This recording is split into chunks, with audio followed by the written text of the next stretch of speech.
Maka dari itu saudara, kita harus sadar ada dua macam cara setan itu bekerjanya. Setan itu tidak dapat mengadakan hal-hal yang baru, tetapi dia hanya memanfaatkan apa yang ada pada saudara. Dua macam cara kerja dia. Kalau saudara terlalu menggebu-gebu, saudara akan didorong supaya mendahului kehendak Tuhan. Tetapi kalau saudara malas, saudara akan direm supaya saudara tidak maju-maju. Perhatiin cara kerja setan ini, dua perkara ini. Maka dari itu kita harus belajar, benar-benar harus mengerti. Coba kita lihat di dalam Markus pasal yang ke-6 ayat yang ke-30 dan 31. Kemudian rasul-rasul itu kembali berkumpul dengan Yesus dan memberitahukan kepadanya semua yang mereka kerjakan dan ajarkan. Lalu ia berkata kepada mereka, marilah ke tempat yang sunyi supaya kita sendirian dan beristirahatlah seketika. Sebab memang begitu banyaknya orang yang datang, yang pergi, sehingga makan pun mereka tidak sempat. Coba saudara perhatikan. Ayat-ayat ini saudara mengandung suatu pelajaran untuk kita sekalian, bahwa murid-murid Tuhan Yesus ini melakukan apa yang dikehendaki oleh Tuhan. Suruh nginjil, suruh pergi kemana pergi, nurut. Sama dengan keadaan saudara saat ini enggak? Kalau saudara sedang cinta Tuhan, suruh apa saja Tuhan mau enggak? Kepengennya malah semuanya kasih Tuhan, betul dah? Iya dah. Karena sedang jatuh cinta. Saudara tahu apa saja dulu waktu pacaran, apa saja diminta dikasih toh? Sama ini ibu-ibu kalau minta bapaknya dikasih toh ya. Tapi sekarang kira-kira kalau minta gampang enggak? Susah enggak? Saudara tahu, perhatikan kita ya. Kenapa Tuhan Yesus berkata kepada murid-muridnya, marilah ke tempat yang sunyi supaya kita sendirian. Kenapa? Soalnya saudara itu harus mengenal bahwa manusia itu tidak ada yang mengasihi orang lain, tetapi selalu mengasihi dirinya sendiri. Sehingga dia tidak memperhatikan keadaan daripada Tuhan Yesus dan murid-muridnya. Di sini dikatakan ada yang pergi, ada yang datang. Lah, Tuhan Yesus ini dan murid-muridnya ini ngelayani orang berapa? Yang ngikuti Tuhan itu ribuan, betul enggak? Nah, kalau ada yang pergi, ada yang datang, ada yang pergi, ada yang datang, ada kesempatan untuk makan, istirahat enggak? Lalu kalau tidak ada itu, murid-murid ini itu diisi apa? Saudara tahu? Dia ngelayani terus, tapi dia tidak diisi sendiri sama Tuhan. Akhirnya apa jadinya? Kosong. Saudara tahu? Ini kejatuhan dari hamba-hamba Tuhan itu di sini letaknya. Maka dari itu saudara, banyak hamba Tuhan bergelimpangan, jatuh, tidak lulus seleksinya. Kenapa? Karena mereka gagal, karena mereka kosong, tidak menyadari akan firman daripada Tuhan. Karena menurut pandangan mereka, kalau mereka itu bekerja, melayani, itu melayani Tuhan. Tetapi Tuhan itu belum tentu senang. Sebabnya apa? Sebab dia menghendaki engkau sendiri dengan Tuhan. Coba contohnya, kalau saudara ini menggebu-gebu pelayanan terus, umpamanya ya ini. Pergi terus setiap hari. Kira-kira badannya capek enggak? Hah? Kalau sudah capek di rumah loyo enggak? Sembayangnya bisa konsentrasi apa enggak? Enggak bisa toh. Lalu suaminya si Jang ini bilang apa? Pulang teler dia. Lihat istrinya teler, anak-anaknya main sendiri. Kira-kira nanti rumah tangganya jadi apa? Berantakan, saudara. Coba perhatiin. Coba kita lihat di dalam 1 Samuel pasal 8. Supaya saudara itu belajar dari firman Tuhan ini benar-benar menurut apa yang dikehendaki oleh Tuhan Yesus. Jangan melampaui kehendak dia seenak sendiri, supaya jangan sampai nanti kecewa. Akhirnya kita kecewa semuanya, dan akhirnya kita bilang, loh aku ngelayani kok malah berantakan. Loh, saudara tahu? Di dalam 1 Samuel pasal 8 ayat yang ke-1, 2, dan 3. Coba perhatiin. Setelah Samuel menjadi tua, diangkatnya lah anak-anaknya laki-laki menjadi hakim atas orang Israel.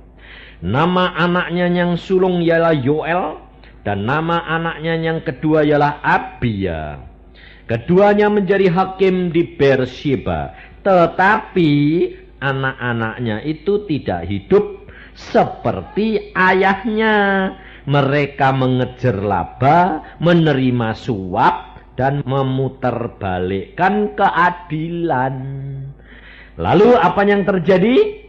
Kedua anak Samuel ini ditolak oleh orang Israel. Sehingga orang Israel minta seorang raja. Saudara tahu? Padahal kalau saudara perhatikan, hidup Samuel ini bagaimana? Luar biasa baiknya enggak? Melayani Tuhan dari pagi sampai malam sibuk. Dan saudara perhatikan, kalau saudara baca kitab Samuel ini, saudara akan tahu setiap hari dia berjalan dari Rama ke Beersheba, muter terus. Seluruh daerah Israel dikunjungi dia. Karena dia hakimnya. Tetapi mengapa anaknya jadi tidak beres? Sebabnya apa? Tidak ada waktu buat anaknya. Loh. Anaknya kumpul sama siapa? Orang luar. Yang korupsi, yang suka makan suap, yang tidak karu-karuan. Sehingga pada waktu Samuel tua, Samuel ngangkat anak-anaknya, orang Israel berkata, tidak mau kita mempunyai anak-anakmu menjadi hakim kita. Karena dia tidak adil, dan dia menerima suap, dan dia tidak hidup dalam kebenaran. Seperti engkau bapaknya. Nah, mengapa anaknya tidak dapat nyontoh bapaknya? Sebabnya Samuel kerap kali pergi. Padahal anak itu kepengen lihat, paling gampang itu lihat papa mamahnya. Betul enggak? Kalau saudara ngomong sama anaknya, baca Alkitab, tapi saudara sendiri tidak baca Alkitab, kira-kira anaknya bilang apa? Enggak baca sendiri kok ngomong. Melintah. Betul enggak?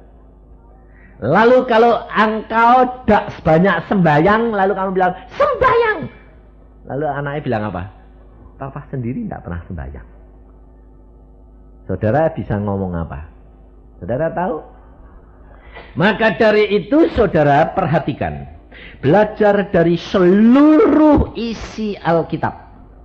Terutama hamba-hamba Tuhan harus belajar dari pengalaman hamba-hamba Tuhan. Samuel gagal. Anaknya tidak jadi anak.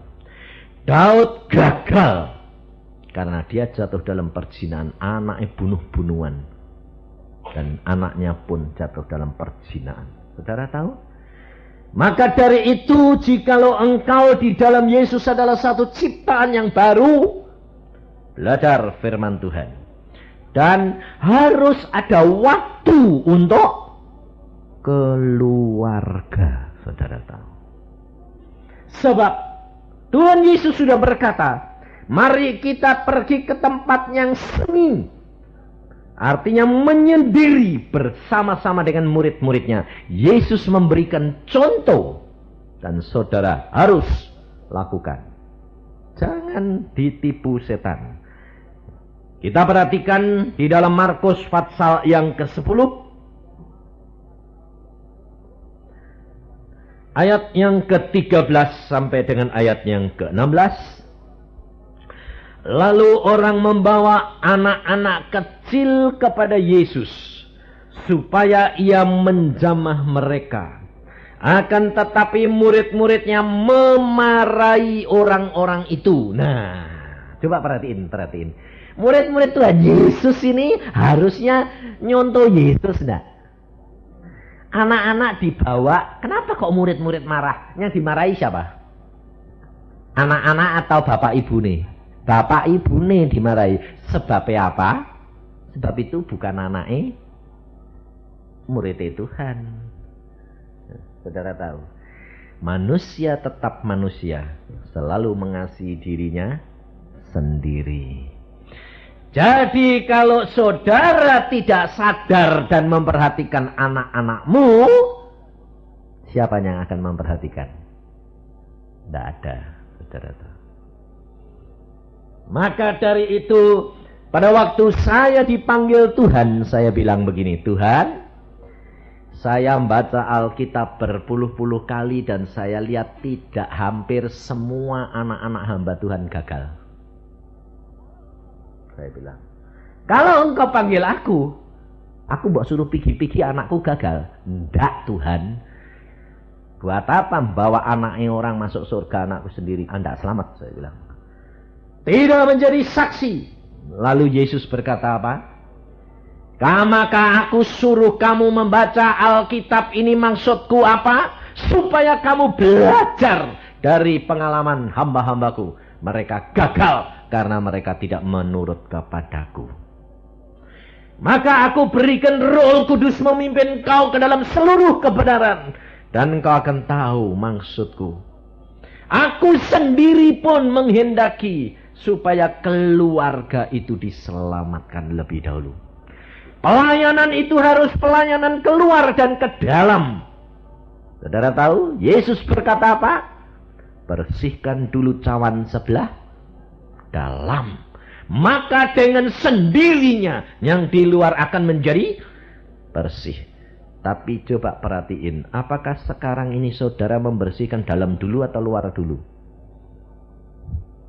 Banyak luarnya yang digosokin atau dalamnya? Banyak pelayanan keluar atau ke dalam? Ayo jujur coba. Keluar toh? Luarnya mengkilap toh? Dalamnya kayak apa nanti? Lama-lama jadi busuk, kamu bisa penyakitan diare kamu nanti.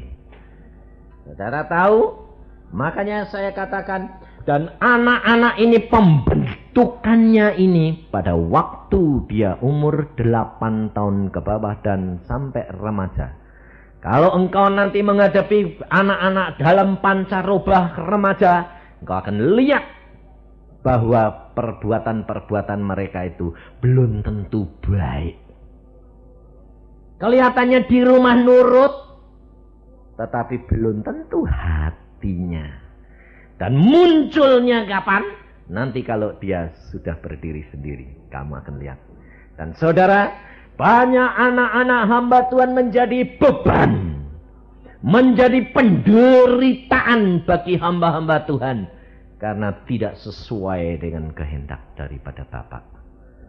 Dan akan menjadi beban yang menyebabkan kemerosotan tingkatan dan kemerosotan karier dan kemerosotan percaya kita kepada Allah. Saudara tahu, anak-anak dapat menjadi berkat, tapi dapat juga menjadi kutuk. Maka dari itu saudara, ini tugas daripada kita semuanya. Kita harus sadar, bagi waktu. Ada untuk Tuhan, ada untuk pelayanan untuk anak-anak Tuhan, dan ada untuk keluarga. Keluarga ini pelayanan pelayanan. Jangan saudara kira kalau kita didik anak-anak, lalu kita melayani suami, melayani istri itu tidak pelayanan. Salah.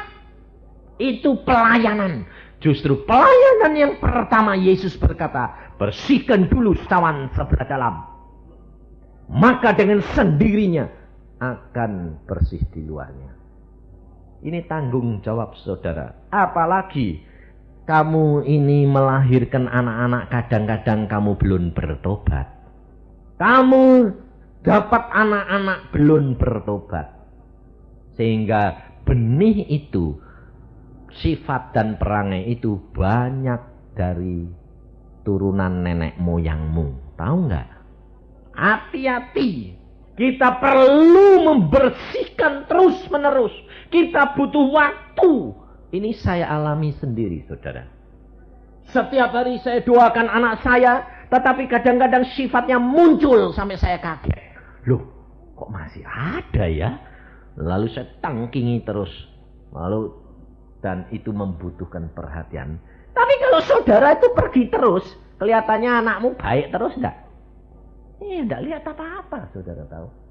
Dan saudara tidak tangking, saudara tidak bersihkan, saudara tidak basuh dengan air hidup, apa jadinya? Kotor. Pada waktunya muncul semua karat-karatnya dan engkau akan menderita. Dan kalau engkau sudah menderita, setan ngomong apa? Melayani Tuhan gitu, kecewa terhadap Tuhan. Kalau kecewa terhadap Tuhan, Tuhan berkata, tidak ada bagian di dalam kerajaan surga. Maka firman Tuhan berkata, banyak orang berkata, aku mengajar dalam nama Yesus, aku membuat mujizat dalam nama Yesus. Yesus berkata, aku tidak kenal kamu. Hati-hati saudara. Karena apa? Karena kita tidak belajar dari firman Tuhan dan kita tidak menerapkan apa yang Yesus kehendaki. Maka dari itu saudara, belajar peka terhadap pimpinan Roh Kudus. Bagaimana caranya belajar peka ini? Hati-hati karena kerap kali karena saking cintanya kita kepada Tuhan, maka kepekaan kita ini menjadi salah. Dan setan itu tahu kalau kamu ini sedang ngebu-ngebu, dikasih suara seolah-olah baik. Dan itu kamu terima seperti suara Tuhan. Tetapi ternyata sebetulnya bukan, jerat. Sebab setan pun jerat melalui firman Tuhan. Maka dari itu saudara, Yesus sendiri mengajar. Murid-muridnya itu marahi orang tuanya anak-anak yang dibawa. Tapi Yesus berkata, ketika Yesus melihat hal itu, ia marah dan berkata kepada murid-muridnya, biarkan anak-anak itu datang kepadaku. Jangan menghalang-halangi mereka.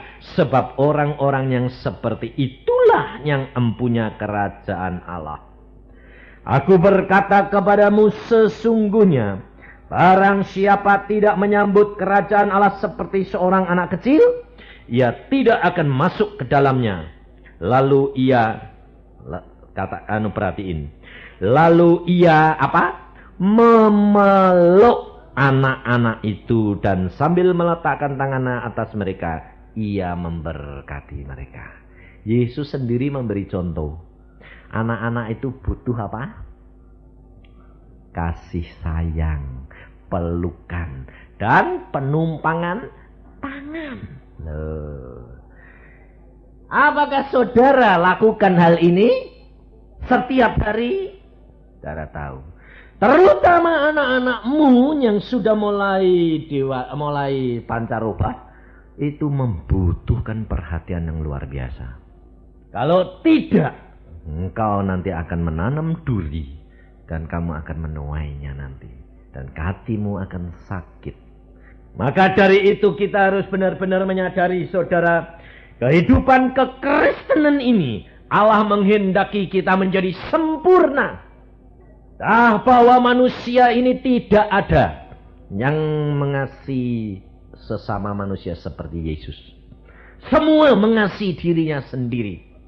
Coba kita lihat di dalam 1 Samuel kembali. Di dalam 1 Samuel pasal yang ke-30.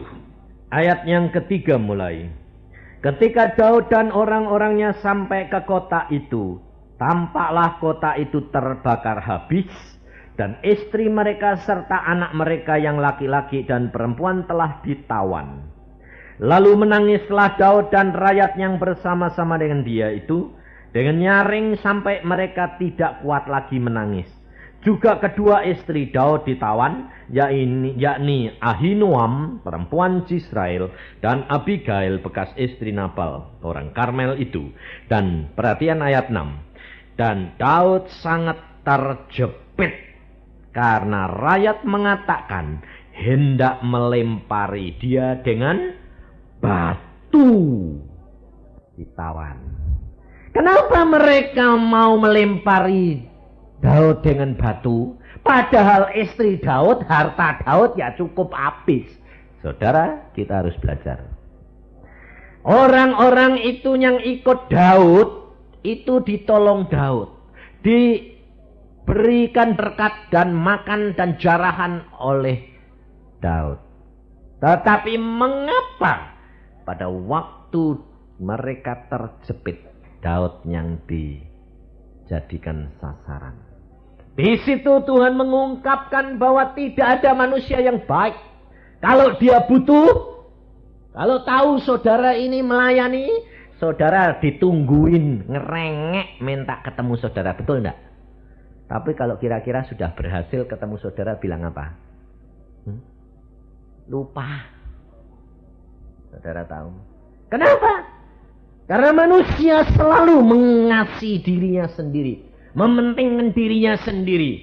Orang-orang mencari Yesus karena dia butuh makan, dia butuh kesembuhan, dia butuh mujizat, dia butuh kelepasan. Dan kalau sudah dilepaskan Yesus, dia pergi, datang yang lain. Ini saya alami, saudara. Kalau saya sampai di rumah, di Bandung, telepon berdering. Kalau saya katakan, maaf Pak, saya sedang istirahat. Hamba Tuhan kok tidak mau melayani. Bayangin, saudara. Ya toh, Erna yang ngalamin enggak? Dimaki-maki. Hamba Tuhan kok gitu? Saya bilang, hamba Tuhan itu manusia, tahu enggak? Saya bilang, kan harus melayani. Korban dong.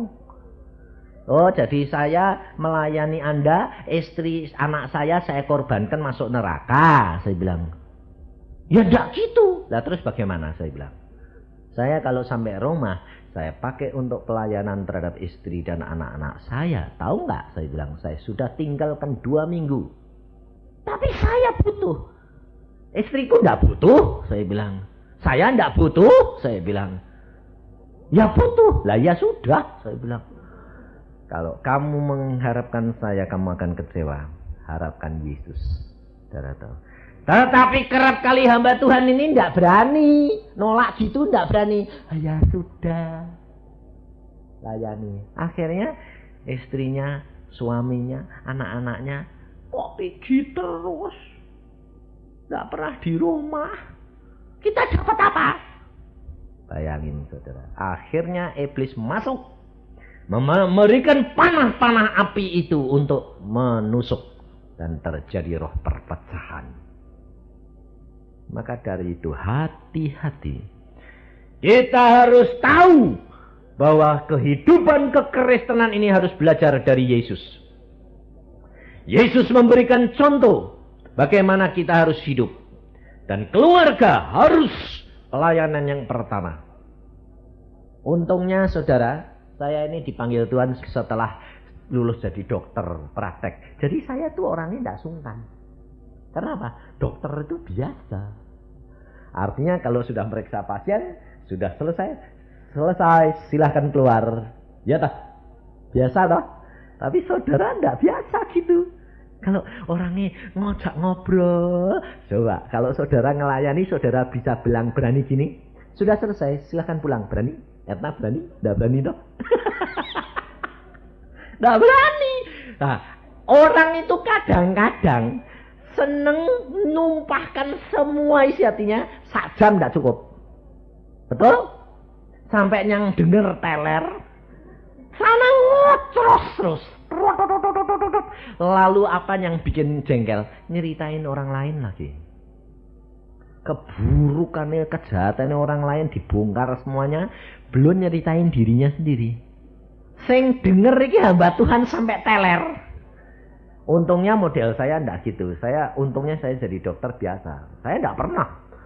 Pasien datang, tak saya tanya, apa keluhanmu ini? Oke, duduk, tak saya periksa, selesai, pulang. Pelayanan saya sekarang ya begitu.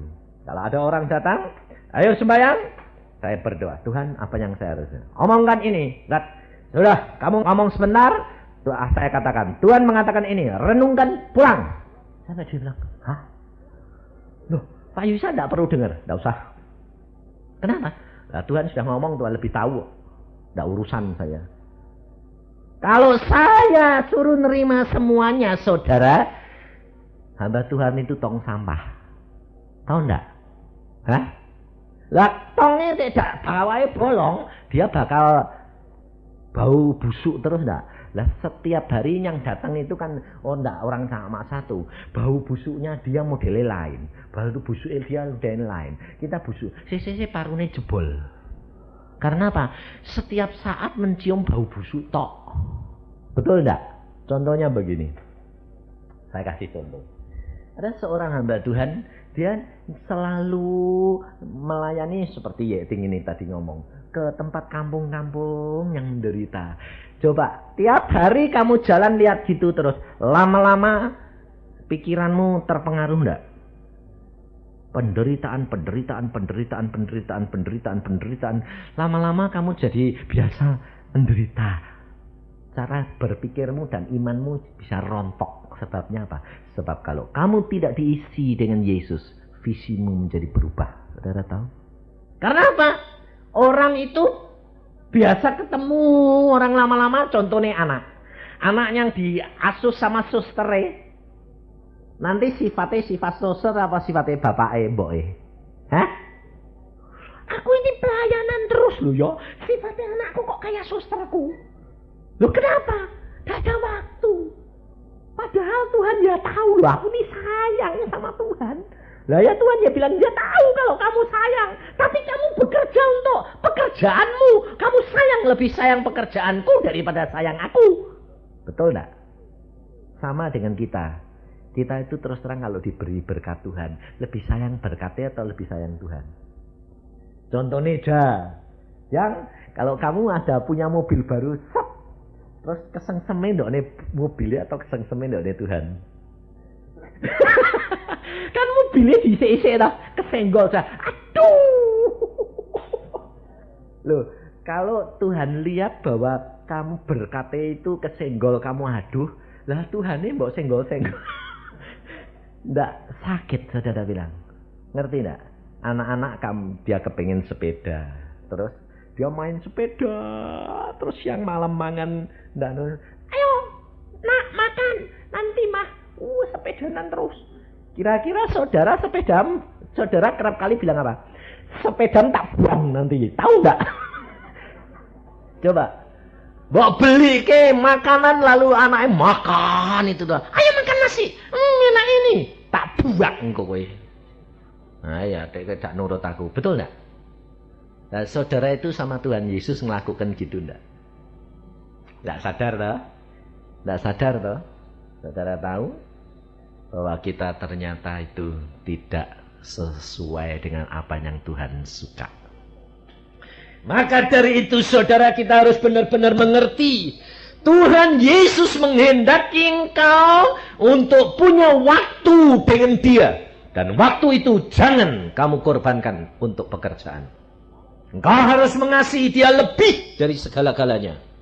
Makanya saya katakan, setiap pagi adakan waktu itu untuk Tuhan. Jangan diganggu-gugat. Kemudian kamu perhatikan waktumu.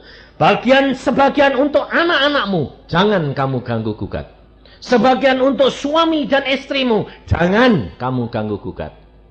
Sebagian lagi pelayanan. Bagi waktumu, maka engkau akan melihat kemuliaan Allah dinyatakan dalam hidup saudara.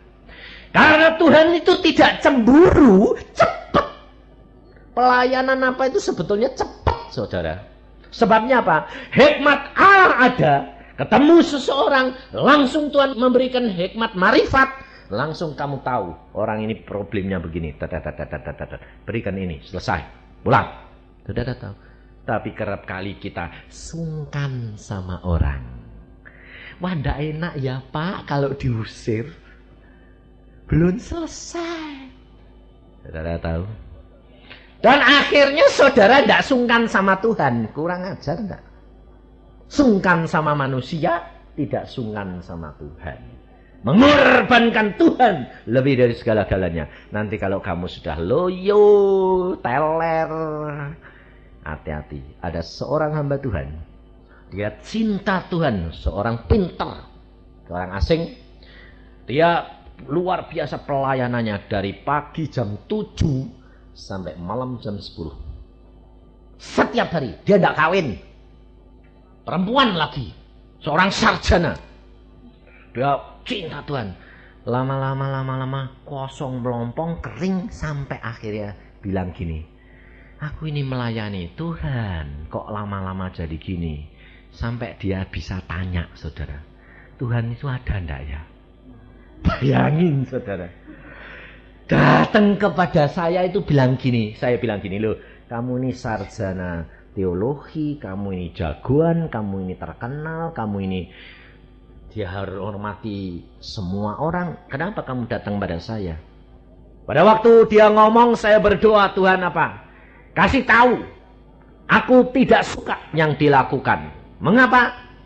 Dia kalau datang kepadaku malam hari sudah loyo lalu sembahyang sambil tidur. Bagaimana aku beri dia air hidup setiap kali datang sudah loyo dan tidur. Saya bilang begitu, dia kaget. Oh ya, memang begitu. Betul. Itu betul, itu betul. Salah. Tuhan berkata, mau bertobat, minta ampun, dan kamu mulai ambil waktu khusus untuk Yesus. Dan jaga dirimu. Karena Tuhan berkata, dirimu, tubuhmu ini adalah bait Allah. Dan saudara harus sadar bahwa kemampuan manusia ini terbatas. Kau perhatiin. Kenapa Tuhan Yesus cuma melakukan siang hari malam sampai dia mengatakan kepalanya untuk istirahat. Dia istirahatkan saja, tidak ada. Dan Tuhan hanya kuat 3,5 tahun, saudara tahu. Mengapa? Karena tubuh manusia ini terbatas kemampuannya. Maka dari itu saudara harus sadar. Kamu harus berdoa kepada Tuhan, minta hikmat Tuhan untuk membagi waktumu.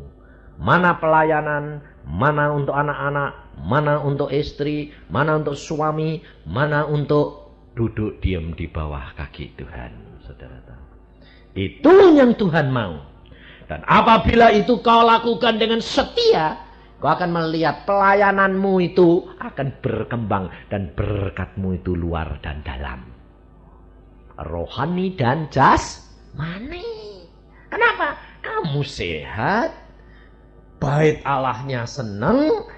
Allahnya yang tinggalnya seneng. Coba, kalau kamu tinggal di dalam rumah, rumahmu tidak pernah kamu bersihin. Karena saking sibuknya pelayanan di luar, sawangnya banyak, segalanya banyak. Yang tinggal di rumah kira-kira seneng enggak? Saudara kalau enggak seneng, Tuhan Yesus seneng apa? Saya kerap kali dikasih tahu Tuhan.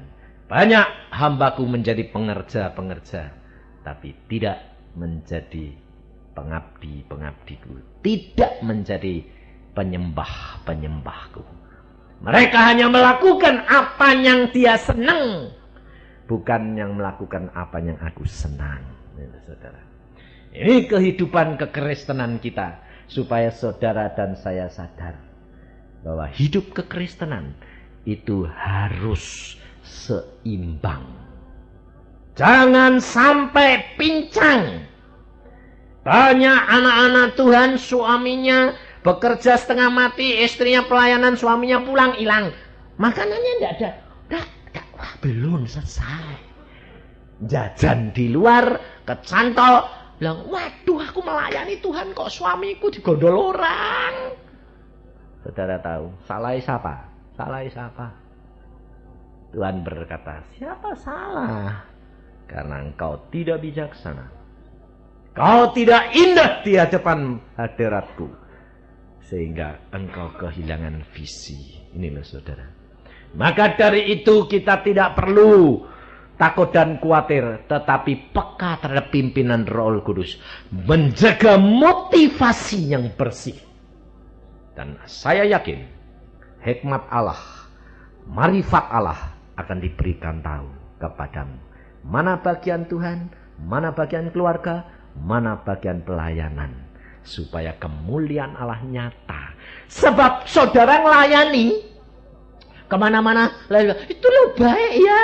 Lalu masuk ke rumah saudara, lalu ketemu anakmu, lalu orang yang kamu cari ini tidak ada, ngomong-ngomong sama anaknya.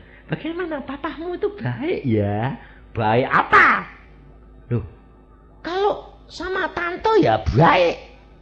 Bagaimana kira-kira orang yang kamu layani akhirnya kecewa enggak?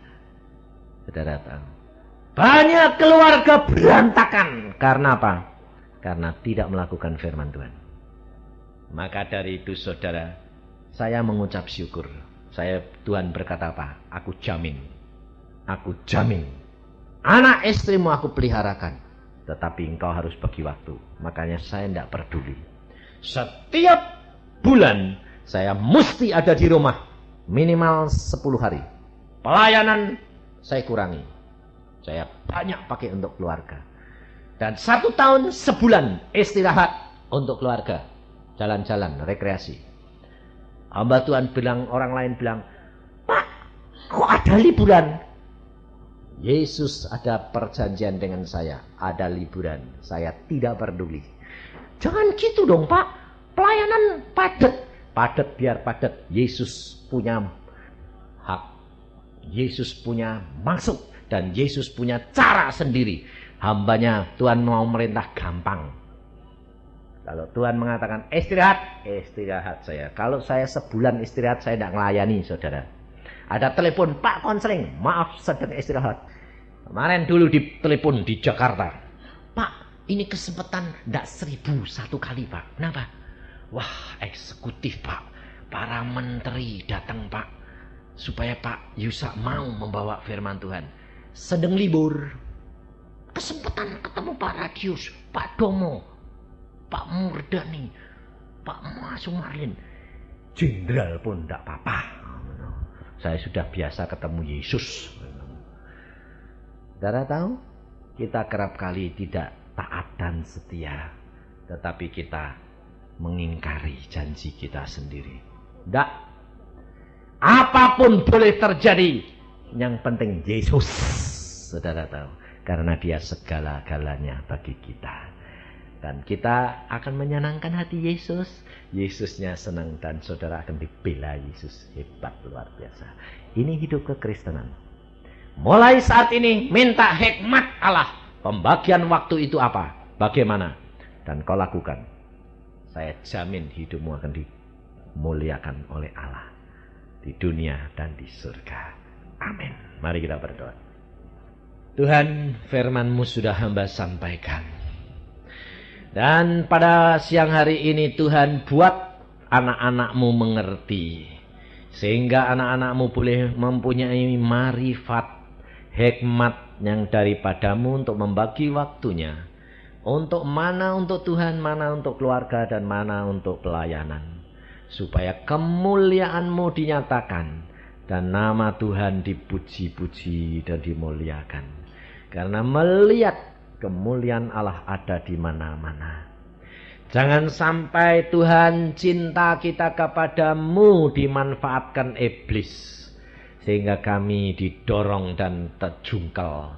Dan akhirnya kita kecewa dan menangis di hadapan-Mu. Maka dari itu Tuhan hamba-Mu mengucap syukur. Kalau hamba-Mu Engkau boleh kasih pengalaman-pengalaman yang nyata. Sehingga hamba boleh berikan kepada mereka. Dan apa yang Engkau pesankan hamba sampaikan sesuai dengan firman-Mu.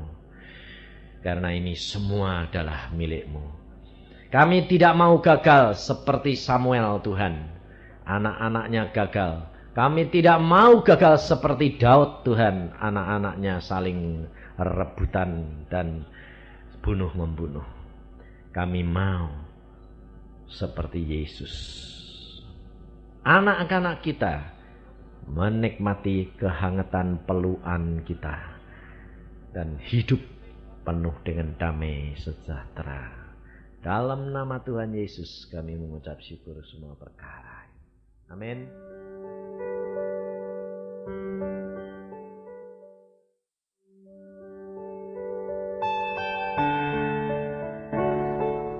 Tuhan Roh Kudus, Engkau yang berkarya dalam hidup kami, supaya kemuliaan Bapa nyata. Dalam nama Tuhan Yesus kami percaya. Amin. Saudara-saudara yang kasih dalam Tuhan, kita sudah mendengar akan kesaksian daripada saudari kita, saudara. Kita harus menyadari bahwa sekarang ini waktunya, saudara, sudah amat singkat. Kita harus tahu bahwa kita harus menyadari bahwa kita membutuhkan di dalam tiap-tiap keluarga itu minimal satu orang yang benar-benar mengenal akan Allah kita. Sebab apa? Kita belajar daripada firman Tuhan di dalam Roma pasal yang kelima ayat yang ke-18. Sebab itu sama seperti oleh satu pelanggaran semua orang beroleh penghukuman, demikian pula oleh satu perbuatan kebenaran semua orang beroleh pembenaran untuk hidup. Jadi sama seperti oleh ketidaktaatan satu orang, semua orang telah menjadi orang berdosa. Demikian pula oleh ketaatan satu orang, semua orang menjadi orang benar. Ayat-ayat ini sudah dari permulaan, saudara. Tuhan Yesus memberikan contoh bagaimana perlunya setiap rumah tangga ada satu orang yang benar di hadapan hadirat Allah. Kita perhatikan apa yang kita dengarkan kesaksian tadi, saudara. Saudari kita ini mendapatkan mujizat, mendapatkan pengenalan akan Allah secara pribadi. Karena ada satu orang di dalam keluarganya, yaitu siapa? Maminya, ibunya. Nah, ibunya ngomongnya bagaimana? Kalau engkau mau sembuh, ada satu orang yang sanggup menyembuhkan kau, Yesus. Datang kepada dia, lutut di bawah kaki dia. Betul tidak? Kenapa ibunya berkata begitu? Kenapa ibunya tidak berkata, sini datang, tak sembayang ke? Hah? Kira-kira kalau saudara suruh anak ini suruh datang ke tempat dia disembayang ke, dia mengenal Yesus di dalam ibunya atau dia mengenal Yesus secara pribadi? Dia mengenal Yesus melalui ibunya. Tapi kalau dia suruh datang kepada Yesus secara pribadi, dia mengenal Yesus dengan perantaraan siapa? Sendiri. Ini rahasianya, saudara. Kita kerap kali jadi orang Kristen masih punya sifat perangai, pandangan yang lama. Saudara, kita harus sadari, kita harus keluar dari cara berpikir dan pandangan kita yang lama. Bahwa kita, kalau orang dunia ini menghadapi kesulitan, dia selalu cari apa? Hah? Cari orang pinter, betul enggak? Hah? Nah, kenyataan orang-orang Kristen zaman sekarang ini masih sama enggak sama orang dunia? Masih banyak yang sama atau sedikit? Masih banyaknya sama. Kalau kesulitan cari siapa? Pendeta. Cari hamba Tuhan. Betul enggak? Apa bedanya? Sama toh? Makanya kamu pasti kecewa. Kenapa? Yesus tidak ingin kemuliaannya diambil oleh orang lain. Yesus mau kemuliaannya hanya untuk Bapa. Melalui dia. Sebab dia yang diutus oleh Bapa. Maka dari itu saudara, Yesus selalu berkata apa? Belajarlah kepadaku. Karena dia Allah yang telah menjelma menjadi manusia. Tapi kita kerap kali susah saudara.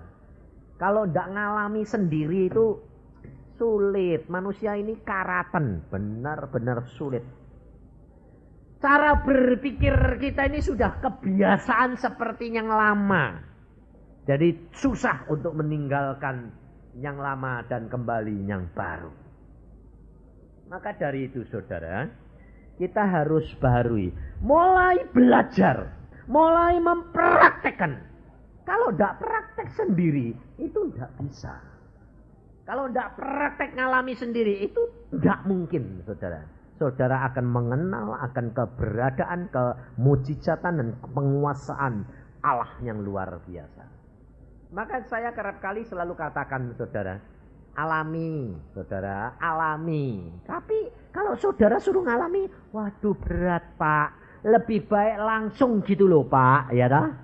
Mau enaknya saja dah. Nanti kalau sudah seperti diteluk, telat kamu. Bom sudah di sana sini, masuk lubang perlindungan pun dikejar bom. Baru kapok kamu nanti. Tuhan ini tidak ada. Sekarang ini kesempatan bagi saudara dan saya untuk belajar, praktek, ngalami sendiri. Kalau tidak ngalami sendiri saudara tidak akan kenal. Tetapi untuk mengalami itu, mau ndak penderitaannya? Harus. Saudari tadi yang saksi tadi setelah dia ketemu Yesus luar biasa itu, ngalami ndak kanker dulu? Ngalami ndak penderitaan dulu? Ngalami ndak botak dulu? Ngalami. Tapi sekarang dia bisa membuktikan bahwa Allah itu luar biasa. Kira-kira kalau ngalami kesulitan lagi, mesem atau malah ngomel? Mesem, sudah pernah ketemu, sudah percaya, sudah dengar sendiri. Saya selalu kalau katakan Tuhan Yesus itu luar biasa. Dia ngomong, saudara tidak pernah percaya. Kenapa? Tidak pernah aku ngalami. Tapi kalau sudah ngalami, saudara akan percaya bahwa luar biasa Allahku. Coba kita lihat di dalam bilangan ini. Supaya saudara itu mengenal akan Allahmu yang sesungguhnya. Mengapa dibiarkan Tuhan kita disuruh mengalami segala perkara itu? Sebab Tuhan itu mau mendidik, mau mengajar saudara dan saya. Supaya kamu kenali akan Allahmu. Nanti kalau di rumah saudara baca akan firman Tuhan di dalam bilangan 14 ini. Tetapi saya akan petik bilangan 14 ini. Saya akan petik ayat 35. Aku Tuhan yang berkata demikian. Sesungguhnya aku akan melakukan semuanya itu kepada segenap umat yang jahat ini, yang telah bersepakat melawan aku. Di padang gurun ini mereka akan habis dan disinilah mereka akan mati. Kenapa Tuhan berkata begitu? Sebab Tuhan mau menyatakan bahwa bagaimana saudara hidup di luar Tuhan dan engkau hidup di dalam Tuhan. Ini kata-kata Tuhan Allah sendiri kepada kita. Di dalam ayat yang ke-20 dan 32 mulai. Tetapi mengenai kamu, bangkai-bangkaimu akan berhantaran di padang gurun ini. Dan anak-anakmu akan mengembara sebagai pengembara di padang gurun 40 tahun lamanya. Dan akan menanggung akibat ketidaksetiaan sampai bangkai-bangkaimu habis di padang gurun. Sesuai dengan jumlah hari yang kamu mengintai negeri itu, yakni 40 hari, 1 hari dihitung 1 tahun. Jadi 40 tahun lamanya kamu harus menanggung akibat kesalahanmu. Supaya kamu tahu rasanya. Perhatikan. Supaya kamu tahu rasanya jika aku berbalik daripadamu. Aku Tuhan yang berkata demikian. Saudara mau ndak dididik Tuhan? Lebih baik nurut atau sudah dipukul dulu baru kamu mau nurut? Terserah, kamu boleh pilih kok. Kalau kamu mau dipukul dulu, rasain biar gepeng. Sebab Allah sudah berkata, supaya kamu tahu rasanya kalau engkau disertai Allah dan engkau tidak disertai Allah. Maka dari itu saudara, firman Tuhan di dalam ayat ini dia berkata keras sekali kepada orang-orang Israel. Dan saudara harus sadar, saudara dan saya ini orang Israel rohani. Dan kalau Allah memperingatkan kepada kita supaya kita ini sadar, sementara saudara belum ditinggalkan oleh Allah. Sebab kalau engkau sudah ditinggalkan oleh Allah, penderitaan demi penderitaan engkau pasti alami. Sebab kamu akan jadi bulan-bulanan setan. Ada seorang perempuan, dia pada waktu kecil dia mengenal Tuhan. Kemudian setelah besar dia murtad. Dia kecewa terhadap Tuhan. Setelah dia kecewa beberapa tahun, dia bertobat kembali. Dan dia bertobat sungguh-sungguh. Dan dia akhirnya berdoa begini, Tuhan, aku minta belas kasihan-Mu. Buat Tuhan, aku supaya mengalami. Supaya aku jangan sampai murtad lagi. Sebab pada waktu dia murtad, lalu dia dihajar oleh Tuhan. Dan dia kembali bertobat, lalu dia berkata, Tuhan, kalau aku tidak ngalami sendiri, aku bisa murtad lagi. Akhirnya Tuhan berkata apa? Oke, kamu minta? Oke. Dan aku tahu, kalau aku tidak beri kamu pengalaman yang luar biasa, kamu bakal murtad lagi.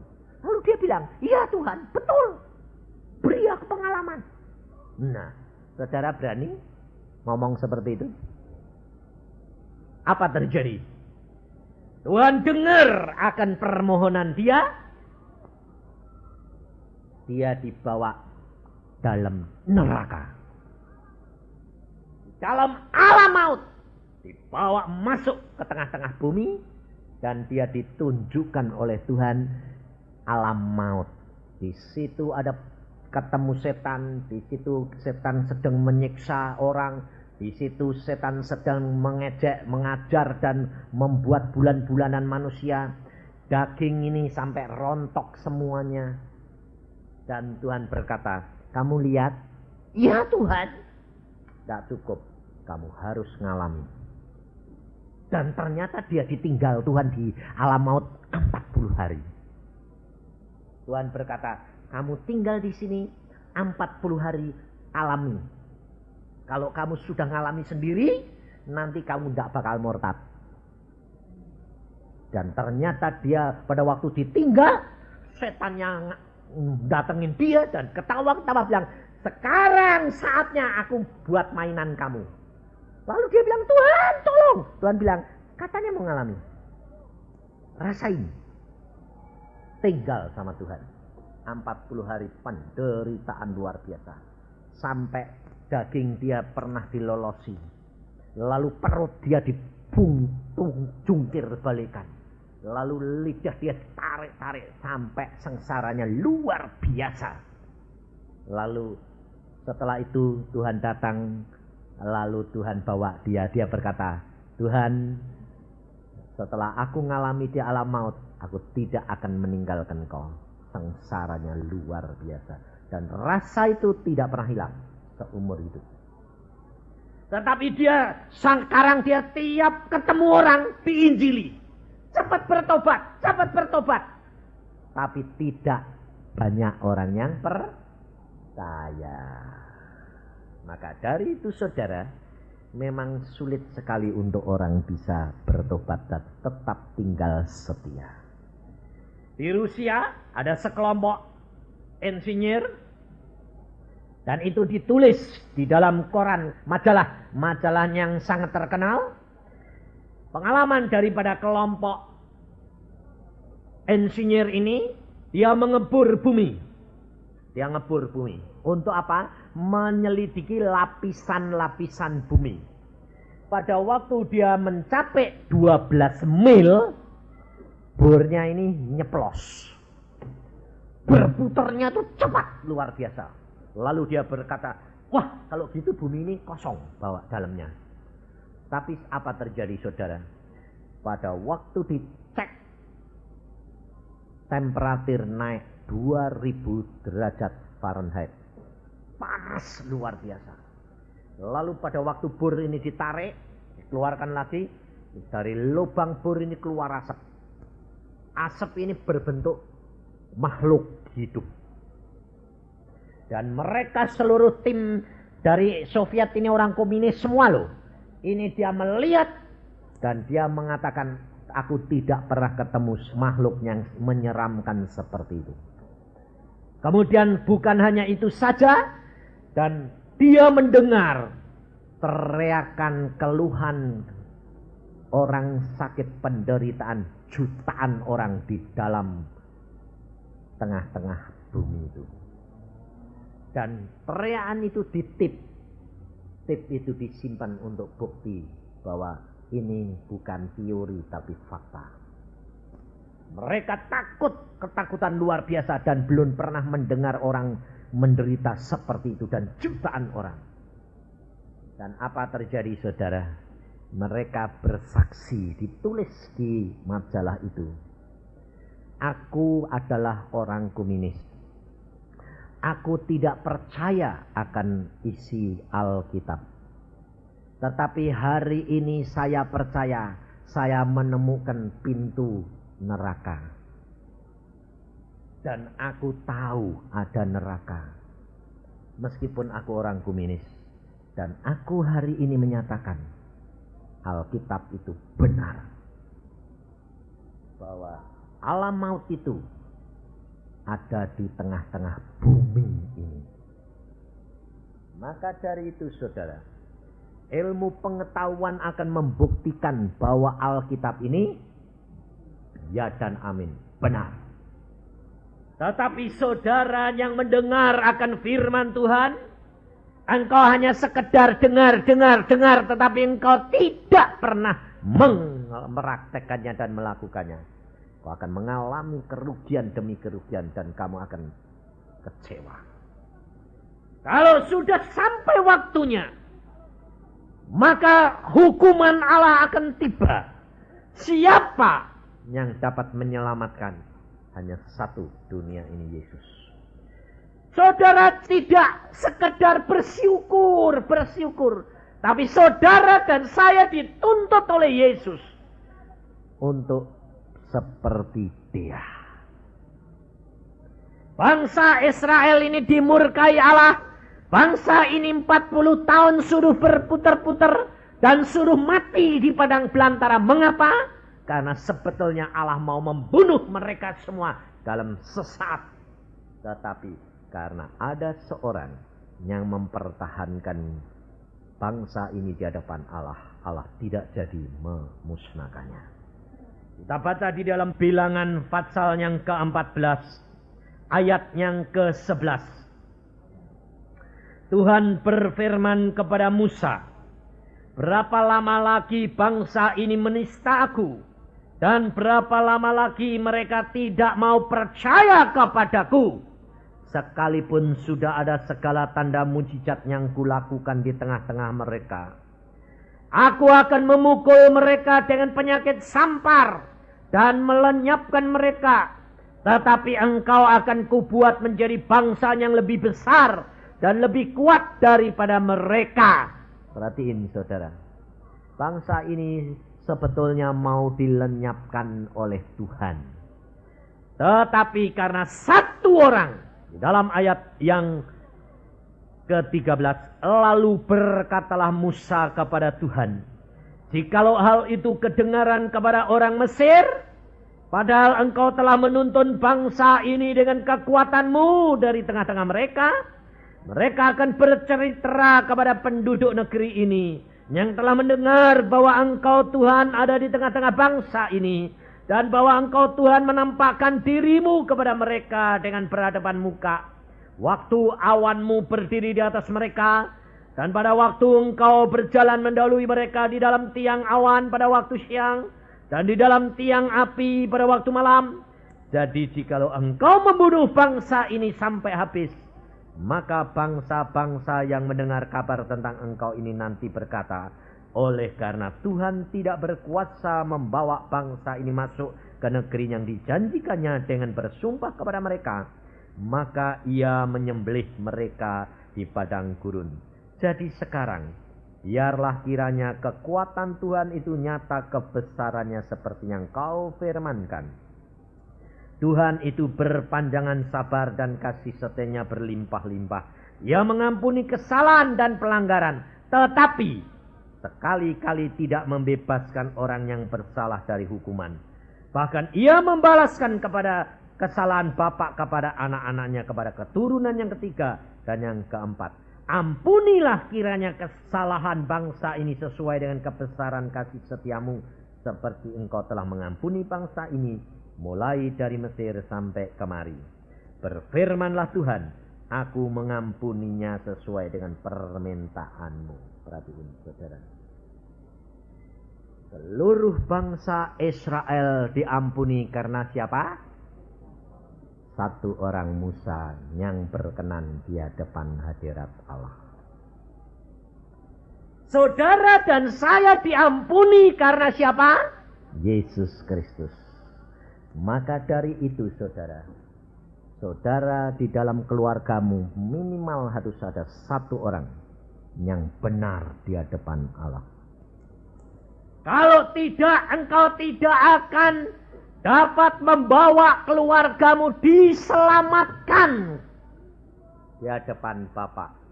Sebab ternyata firman Tuhan berkata, karena satu orang seluruh keluarga kena akibatnya, tetapi satu orang seluruh keluarga dibenarkan. Maka dari itu saudara, firman Tuhan berkata, kalau kamu satu orang diselamatkan, seluruh isi keluarga diselamatkan. Maka dari itu kalau saudara pada saat ini ada di tempat ini, kalau saudara sudah mendengar firman, jadilah berkat, jadilah orang yang berdoa syafaat untuk keluargamu. Buat mezbah tiap hari, menghadap kepada Allah, bawa keluargamu di atas mezbah itu, dan jadi orang yang menyenangkan hatinya Tuhan. Supaya apa? Supaya engkau menjadi berkat bagi keluargamu. Jangan jadi beban. Suami kalau dijak berdoa, gak usah, kamu sembahyang sendiri, Cak. Kalau suaminya sudah kenal Tuhan, istrinya diajak, ya kamu sembahyang sendiri.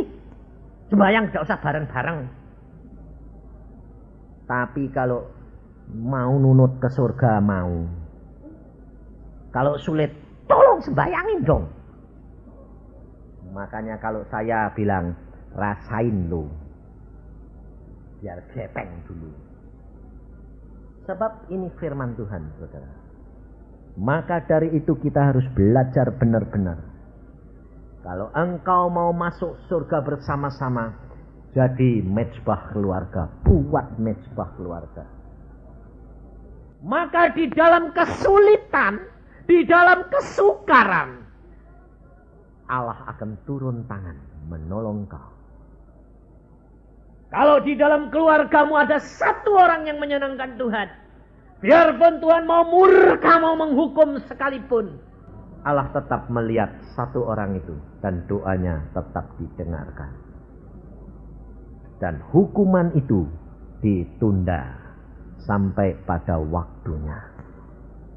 Maka dari itu saudara, ini hidup kekristenan. Tuhan menyayangi saudara. Karena apa? Tuhan memberikan jalan-jalannya, memberi contoh. Yesus, kalau dia berfirman, selalu dia memberi contoh kepada saudara dan saya. Bagaimana dapat membawa orang kepada Allah, berkenan kepada dia. Kita selalu dapat minta apa saja. Saudara, tidak ada di dalam dunia ini orang yang bebas daripada kesulitan, kesukaran.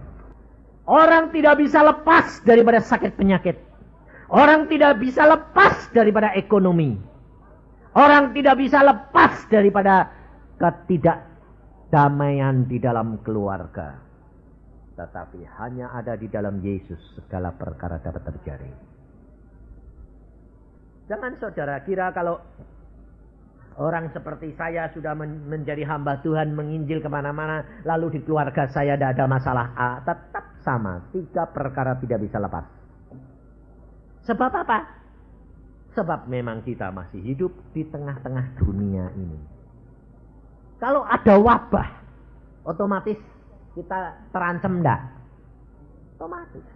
Sakit penyakit, kolera, demam berdarah, flu, terancam enggak? Terancam. Tapi di dalam Yesus dapat diatasi. Apapun. Coba saudara, nanti kalau Irak itu sudah pakai senjata biologi, kalau sudah pakai senjata kimia, sampai enggak ke sini? Enggak bisa lolos, saudara. Kena. Biarpun tentara Amerika multinasional pakai apa? Masker. Bakal dicopot enggak kalau ke WC? Hah? Lah kalau udaranya sudah kena semuanya, kena enggak airnya? Waktu copot-copot ke WC kena enggak? Kena. Dan mati sekalipun bakteri itu tidak bisa mati. Karena itu virus. Dan itu akan dibawa angin kemana? Ke seluruh dunia. Termasuk Indonesia. Kamu terancam enggak? Hah? Kamu mau pakai masker terus? Hidup di rumah kaca terus? Tetap tidak bisa. Siapa yang sanggup melepaskan? Firman Tuhan jamin. Coba lihat di dalam Wahyu. Saudara tahu, kita ada jaminan, saudara. Kita tidak perlu takut, kita tidak perlu khawatir. Asalkan engkau menjadi pelaku-pelaku firman, segala masalahmu akan diatasi oleh Tuhan. Di dalam Wahyu pasal yang ketiga, ayat yang ke-8 sampai dengan ayat yang ke-10. Aku telah membuka pintu bagimu yang tidak dapat ditutup oleh seorang pun. Aku tahu bahwa kekuatanmu tidak seberapa. Namun engkau menuruti firmanku dan engkau tidak menyangkal namaku. Lihatlah beberapa orang dari jemaah iblis, yaitu mereka yang menyebut dirinya orang Yahudi, tetapi yang sebenarnya tidak demikian, melainkan berdusta. Akan kuserahkan kepadamu. Sesungguhnya aku akan menyuruh mereka datang dan tersungkur di depan kakimu dan mengaku bahwa aku mengasihi engkau. Karena engkau menuruti firmanku untuk tekun menantikan aku, maka aku pun akan melindungi engkau dari hari pencobaan yang akan datang atas seluruh dunia untuk mencobai mereka yang diam di bumi. Yang dapat lepas siapa? Orang yang menurut firman Tuhan dan menantikan Tuhan. Aku akan melindungi engkau dari hari pencobaan yang akan melanda dunia ini. Tapi yang dijamin siapa? Pelaku firman menantikan Tuhan. Dua perkara jangan lupa. Pelaku firman berarti dia baca firman. Lah kamu ini baca terus ndak tiap hari? Tidak, kamu mau sing mbok lakuke apa? Wong baca belum. Lalu menantikan. Orang yang menantikan Tuhan orang apa? Sembahyang. Iya toh? Jadi orang yang menantikan Tuhan itu yang penuh dengan berdoa sampai Tuhan berbicara. Itu orang yang akan lepas dari pencobaan. Apapun, perhatikan kesaksian tadi. Dia mendapatkan kesembuhan setelah Yesus berbicara. Loh. Orang mendapatkan kelepasan daripada ekonominya setelah Yesus berbicara. Firman-Nya yang akan digenapi, bukan pikiran kita. Maka dari itu belajar akan firman Tuhan, menjadi pelaku firman. Engkau akan mengalami. Saya saudara mengalami semuanya apa yang tertulis di dalam Alkitab. Luar biasa Alkitab ini. Apa saja, Tuhan berkata, apa saja yang kamu minta, engkau dapat. Benar. Aku minta apa saja dapat. Tapi mintanya sama Bapa, bukan minta sama manusia. Kita kerap kali masih punya pikiran yang lama. Mengharapkan manusia, mengharapkan orang, kecewa saudara. Sebab Alkitab sudah berkata, terkutuk orang yang berharap pada manusia. Tujukan pikiran dan hatimu kepada Dia pribadi. Setiap hari isi hati dan pikiranmu dengan firman penuh-penuh. Sehingga menghadapi sakit penyakit, menghadapi ekonomi, menghadapi kenakalan keluarga, baik anak, baik istri, baik suami, tidak ada masalah. Karena apa? Hadapkan semuanya kepada Tuhan. Dengan penuh percaya pada firman Tuhan bahwa Allah kita akan menyelesaikan masalah kita. Tapi kita masih bingung. Bertindak sendiri. Anaknya tidak pulang, cari kalau bisa. Lah ketabrak-tabrak tidak ketemu malah. Gepeng malah. Saya kalau anak saya pergi, tak pulang-pulang. Istri saya selalu bilang, ini anak ini kok tidak pulang-pulang, pasti ada apa-apa. Saya bilang, sembahyang. Sekarang istri saya pekanya luar biasa. Anak saya jam 11 malam belum pulang karena mengantar kok tidak pulang-pulang. Dia berdoa. Wah, lalu dia bilang, doakan anakmu, bilang sama saya. Saya bilang, tidak apa-apa, bersama dengan Yesus. Tapi istri saya bilang apa? Doakan anakmu, mengalami kesukaran. Mungkin mobilnya keblowo. Betul, pulang-pulang. Nampak nak, kok baru pulang? Wah, mobilku kejeblos di lubang galian. Tapi, wah Tuhan tuh luar biasa, Pak. Orang yang tidak ada apa-apa, justru orang yang di depannya itu rumah yang punya lubang itu, yang keluar yang setengah mati sampai brosot di kolong mobil saya, dia yang paling sibuk sendiri mengeluarkan. Kalau tidak ada dia, wah sudah repot, aku gelepotan semua. Dia bilang, kamu tidak usah, aku yang rumahku sini, aku tak yang gelepotan, aku gampang mandi. Aneh tidak? Tidak kenal. Dia yang menolong, dongkrak, dia yang blosot ke bawah mobil. Sampai dia bilang, heran aku. Tuhan kok bisa ngutus orang sampai mau baik hati kayak gitu. Allah. Firman Tuhan berkata apa? Kalau engkau menyenangkan hati Tuhan, semua musuhmu didamaikan. Amin. Tapi engkau mau usaha sendiri. bingung, tidak ada gunanya. Serahkan Yesus, dia kirim malaikatmu, ngomong saja, Tuhan kirim malaikatmu, bawa mereka pulang. Kalau perlu, seret Tuhan. Tidak nurut, gebuk Tuhan. Biarin, tidak apa-apa. Gepeng. Daripada nakal, lebih baik diajar Tuhan. Betul tidak? Lebih baik kamu yang ngajar atau diajar Tuhan? Diajar Tuhan lebih baik. Karena kalau diajar Tuhan, pasti dalam batas kemampuan orang itu mampu. Saudara, kita harus belajar percaya, serahkan semua dalam tangan Dia. Tidak ada yang mustahil. Di dalam Daud berkata apa? Tuhan, lebih baik aku jatuh ke dalam tangan-Mu, karena aku tahu Engkau penuh kasih, daripada aku jatuh ke dalam tangan manusia. Maka dari itu belajar firman Tuhan. Satu orang dalam keluarga harus hidup benar di hadapan Allah. Pertahankan keluargamu. Allah akan turun tangan untuk membela engkau. Setiap keluarga minimal harus ada satu. Karena Tuhan berkata, 2 atau 3 orang berkumpul dalam namaku, aku hadir di tengah-tengah mereka. Dan setiap saat Yesus ada, masalah demi masalah, angin ribut, banjir besar, apapun Yesus sanggup mengatasi, dan engkau akan berjalan bersama dengan Yesus mengatasi masalahmu. Amin. Mari kita berdoa.